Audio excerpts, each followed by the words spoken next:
It's an absolute disgrace. This is a cultural institution. It's so vital for people who are learning their feet and establishing themselves as a band, to give them a chance to play to live audiences. And for that reason, it absolutely must be protected.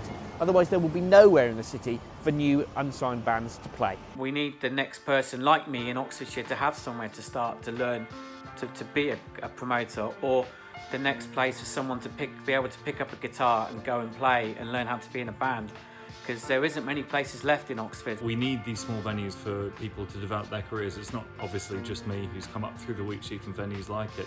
The Oxford music scene is world famous, and for good reasons. We played many gigs at the Wheat Sheaf when we were starting out, and we're really worried about the fact that the Wheat Sheaf is under a lot of threat now from closing. It's one of the last venues in the centre of Oxford. On many nights you can go and see jazz, trad folk, commercial pop, funk, reggae, electronica, probably a genre that's so new that nobody's even thought of a name for it yet. If you cut off these types of venues, you literally take opportunities away from new acts. There is nowhere for them to go, and there is nowhere for fans to go to support them. It's incredibly short-sighted.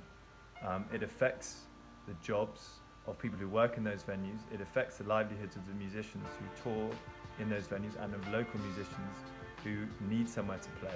The Wheat Sheaf is just too important. It's the last of the grassroots music venues that we've got in the city. It's the last place where a band can perform to, an audience, and the audience can see the band and be this close to you. There are lots of reasons students come to the city, but if you take away places like the Wheat Sheaf, they're not going to have much to do really, let alone the people who actually live there and the music fans. We need to keep venues of this size and of this type. Don't want to lose another great venue. It's one of very few informal, affordable cultural venues in the city of Oxford. It's purpose-built for amplified music and puts on all kinds of amplified music plus comedy as well. It's where we learnt how to be a band, and it's where every Oxford band learns how to be a band.